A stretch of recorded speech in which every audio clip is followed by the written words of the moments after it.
복된 소식 아름다운 소리 AM 1590kHz 시카고 기독교 방송입니다.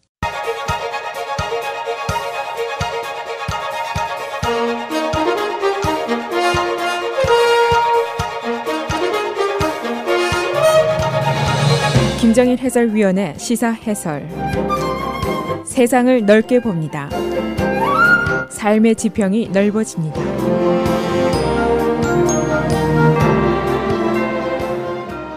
시사 해설입니다. 트럼프 대통령이 어제 오벌 오피스에서 첫 프라임 타임 연설을 했습니다.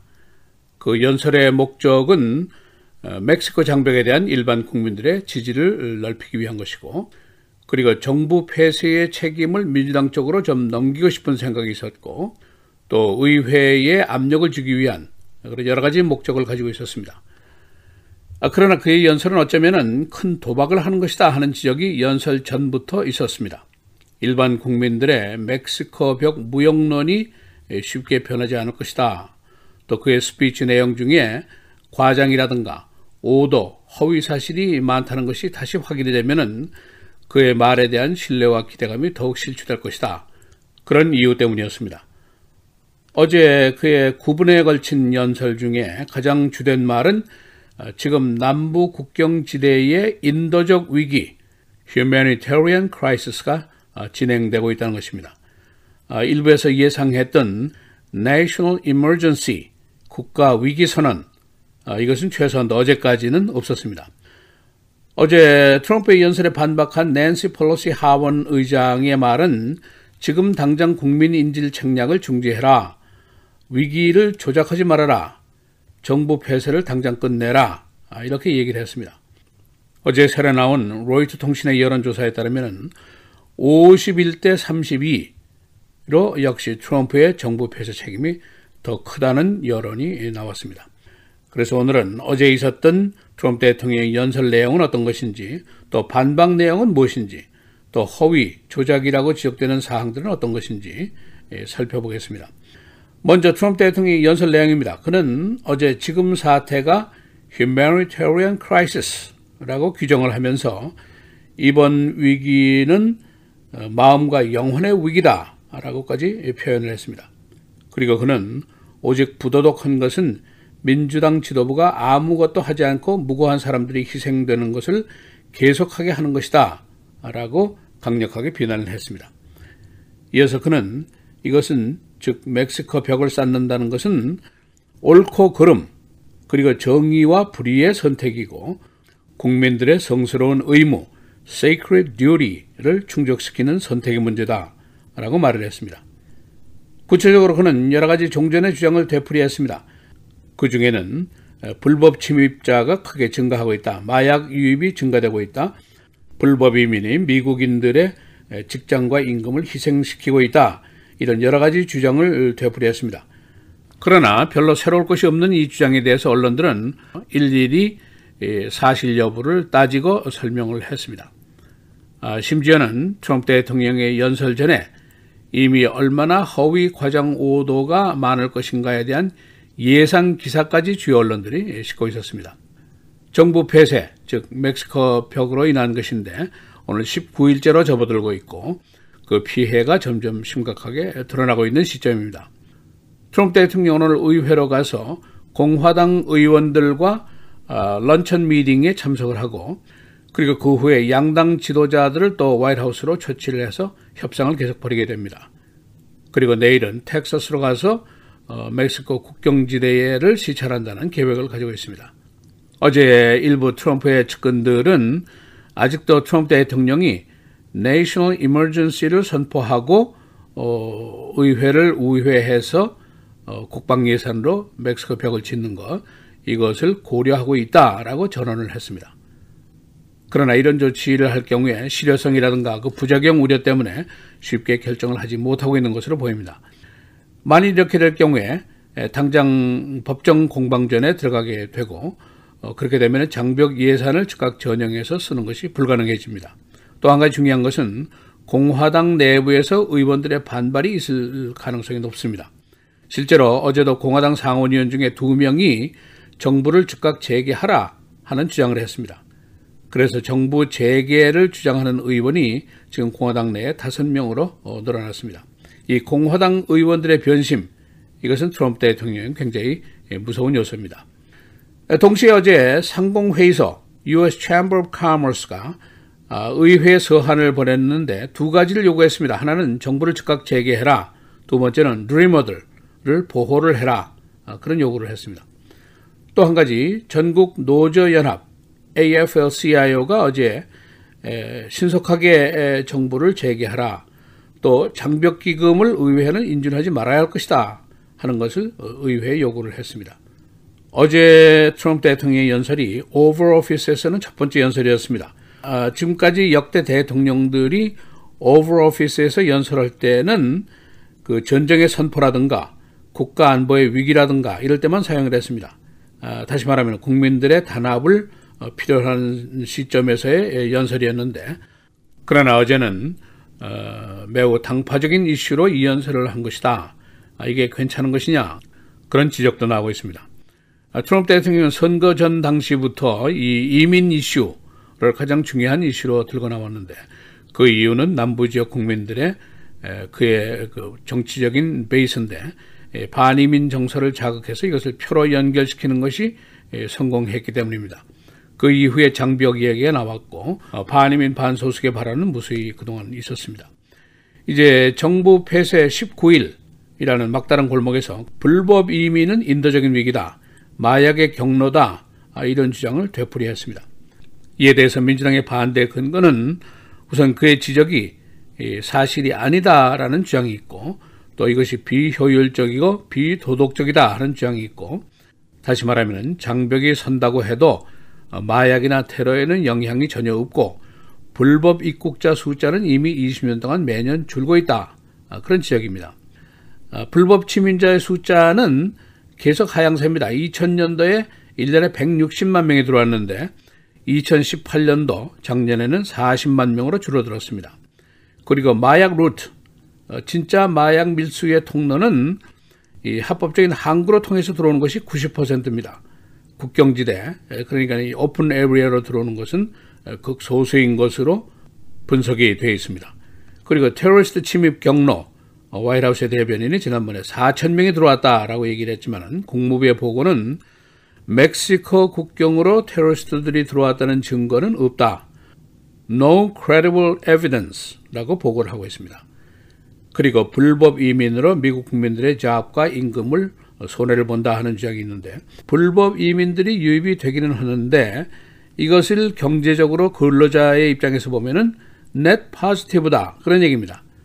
다시 말하면 플러스 마이너스라 하면은 약간 이익이다, 그런 얘기입니다. 노동력의 보충이 용이하다, 그런 면에서 이것을 본 것입니다.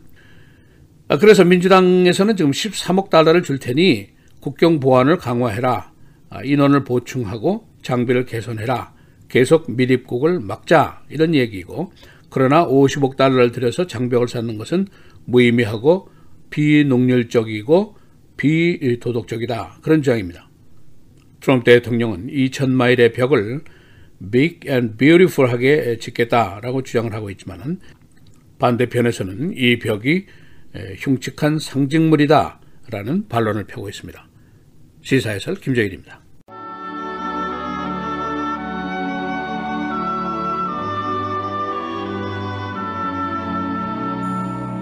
내 아들아, 나의 법을 잊어버리지 말고 내 마음으로 나의 명령을 지키라.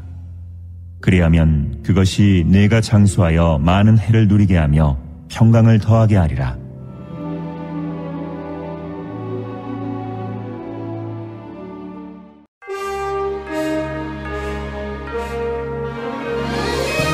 (1월 9일) 수요일 헤드라인, 오늘의 주요 뉴스입니다.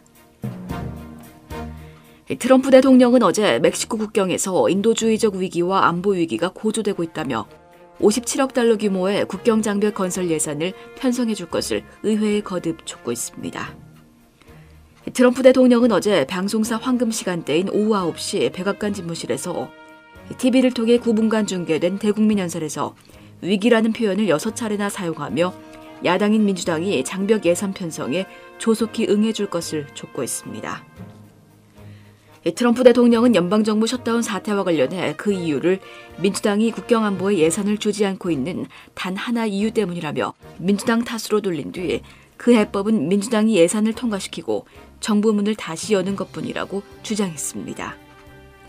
낸시 펠로시 하원의장은 트럼프 대통령 연설 후 반박 연설을 통해 트럼프 대통령은 국민을 인질로 잡고 위기를 조장하는 것을 중단해야 한다며 대통령의 연설이야말로 마음의 위기라고 주장했습니다. 한편 트럼프 대통령은 오늘 의회 지도부를 백악관으로 다시 초청해 이 문제에 대해 논의합니다. 2016년 대선 때 트럼프 대통령의 선대본부장이었던 폴 매너포트가 러시아 정부기관과 관계를 맺고 있다는 비난을 받고 있는 한 사업 동료와 여론조사 자료를 공유했으며 이에 대해 로버트 뮬러 특검팀에는 거짓말을 했던 것으로 어제 법원에 제출된 문건에서 나타났습니다. 이는 특검팀이 매너포트에 대해 미 대선과 관련한 정보를 러시아와의 접촉에서 공유했다고 비난한 첫 번째 사례입니다. 이 문건은 매너포트가 공유한 여론조사 자료가 공표됐는지 여부에 대해서는 밝히지 않았지만 러시아가 미 대선에 개입하기 위해 선대본부의 내부 정보를 이용했을 가능성을 보여주는 것입니다. 이러한 사실은 매너포트의 변호인들이 실수로 문건의 내용을 제대로 가리지 않아 드러나게 됐습니다. 뉴욕시는 올해부터 이민자 신분 여부나 보험료 납부 능력과 관계없이 모든 주민들에게 의료보험을 제공한다고 빌 더블라지오 시장이 어제 발표했습니다. 더블라지오 시장은 앞으로 뉴욕시가 해마다 최소 1억 달러를 지출해서 지금까지 의료보험이 없거나 보험료를 낼 형편이 못 되는 사람들, 보험 가입 자격이 없는 서류 없는 이민들, 건강보험이 필요 없다고 생각하는 무적의 젊은이들까지 모두 가입시키겠다고 밝혔습니다.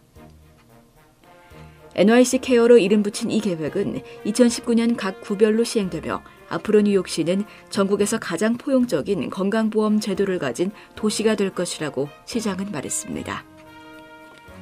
뉴욕 시민 860만 명은 그동안 경제적 어려움으로 의료보험 혜택이 끊길 위기에 처해 있었습니다.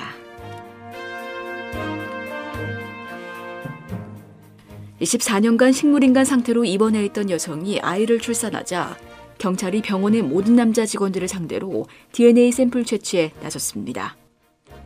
애리조나주의 사립요양병원인 해시앤더 헬스케어 측은 성명을 통해 경찰이 직원들의 DNA 샘플에 대해 수색 영장을 집행했으며 병원 차원에서 경찰 조사에 기꺼이 협조할 것이라고 밝혔습니다. 병원 관계자는 환자와 가족, 병원 직원까지 모두에게 큰 상처를 준 전례 없이 끔찍한 입원 사건의 전모를 밝혀낼 것이라고 말했습니다. 이 여성은 지난달 말 제왕절개를 통해 남자아이를 출산했습니다. 일리노이주 의회가 오늘 새로 개원합니다. 새 의회는 지난 의회보다 더 민주당이 다수당이 됐는데 상원은 37대 22, 하원은 67대 51로 민주당이 다수의 의석을 더 확대했습니다. 이에 따라 민주당 출신은 제비 프리츠커 주지사는 주요 의원 현실화에 더욱 유리한 위치에 서게 됐습니다. 하원 의장과 상원 리더에는 마이클 매디간과 존 컬러턴이 그대로 유임될 것으로 보입니다. 에드버크시 의원의 부패 적발에 따라 시카고 시장 후보들이 잇따라 개혁안을 제시했습니다. 전 연방검사 출신인 로리 라이트 훗은 어제 시장에 대한 임기 제한, 시의원 특권 제한 등을 제안했습니다. 게리 치코 후보는 시의원의 직책 이외의 수입 금지, 이익 상충 법안의 강화 등을 주장했습니다. 시카고 지역 공항의 보안 검색 요원들이 이번 주말부터 봉급을 받지 못하게 됩니다. 오하이오 공항에는 1,600명, 그리고 미드웨이 공항에는 400명의 TSA 직원들이 근무하고 있는데 이들의 봉급이 정부 폐쇄 장기화에 따라 이번 주말부터 동결됩니다. 각 공항의 검색 요원들의 병가가 계속 증가하고 있으나 아직 시카고 지역 항공 승객들의 피해는 없습니다. 날씨입니다. 오늘은 오전 한때 흐린 가운데 일부 지역에는 눈발이 날리는 곳 있겠지만 오후부터는 맑은 날씨 보이겠고 아침 저녁에는 기온이 10도대로 떨어지고 찬바람이 강하게 불면서 반짝 강추위가 예상됩니다. 오늘 낮 최고 24도, 밤 최저 16도. 내일은 오전 한때 흐리다 차차 맑은 날씨 보이겠고 기온은 오늘보다 조금 높겠습니다. 낮 최고 29도, 밤 최저 21도. 금요일 흐리고 낮 최고 35도, 밤 최저 28도. 토요일 흐리고 대부분 지역에 1인치 안팎의 눈이 예상됩니다. 낮 최고 32도, 밤 최저 28도입니다.